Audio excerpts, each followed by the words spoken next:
This is a pretty incredible scene tonight. I know that we were going to talk about some other issues that have been playing out in terms of your own work on tech regulation and the like. What's your reaction to both this verdict and what you heard from President Biden tonight?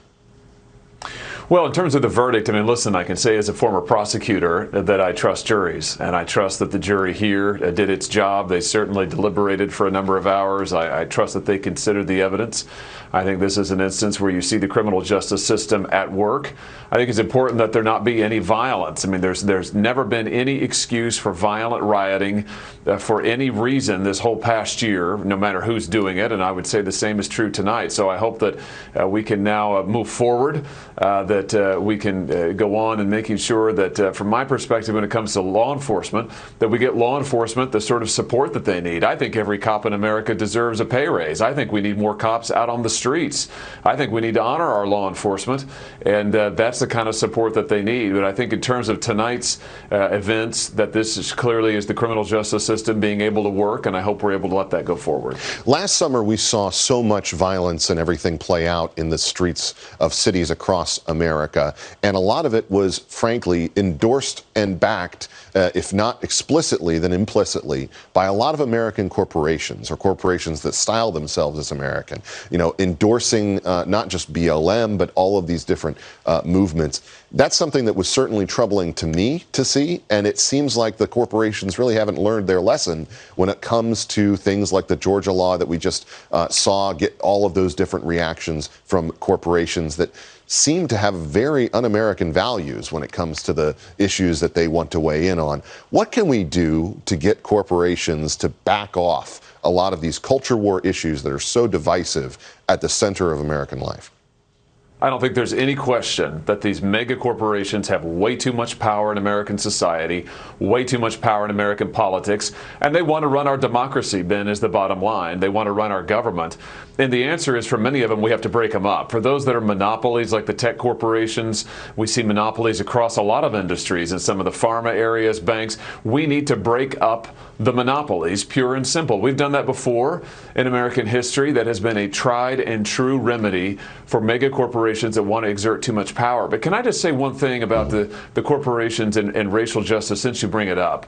These corporations are delighted to give some money to BLM, to say that they are woke, to say that they believe in racial justice. But what have they been doing for the last 20, 30, 40 years? They've been shipping jobs overseas. They've been hollowing out the urban core. They've been taking away good-paying jobs for Americans of all races and backgrounds, and they want to be left to continue to do that. They want us to look the other way while they continue to pursue those policies that have devastated whole communities, including in the urban core, and pretend that they are somehow socially just. It's a shell game, and it's time we called them on it. It is a game, Senator, and it seems to me to be an increasingly blatant one, that basically they're saying, don't look at anything we're actually doing. Just look at the fact that we, gave money to this group, or that, we put the right hashtag on our official Twitter account, or something like that. What can we do to try to get this, to have an actual brushback here? I've seen the data, I've seen the numbers coming in that indicate that corporations are giving a lot less to Republicans, and yet they're making more in terms of donations from small donors. Is this a situation where we can actually shift the Republican coalition away from some of these corporations that maybe don't have the best interests of Americans in mind, and toward the people who actually elect them in the first place? It's absolutely vital that the Republican Party as a party move away from its dependence on these mega corporations, especially the multinational globalist ones, and listen actually to voters. I mean, this should be a no-brainer, but it is absolutely vital, Ben. Our voters have been telling us for years that they don't like our jobs being shipped overseas. They don't like the way that these corporations kowtow to China on the one hand and then turn around and lecture Americans about what social justice at home when they're some of the worst offenders. I mean, you look at who's actually dependent on global slavery. It's a lot of these corporations. Who depends on slave labor or exploited labor? It's these same corporations, and yet here they want to tell Americans what to do. So it's time for Republicans to get tough and to say that we're not taking orders from these corporations. We're not going to base our policy around them, and it's time we we listen to our voters. And we've got to get tough on the corporations themselves. And I say again, for those that are monopolies, they should be broken up. Quickly, Senator, before I let you go, I feel like this is really a signal moment for the conservative coalition, where they're waking up to the reality that defending big business is actually not defending capitalism.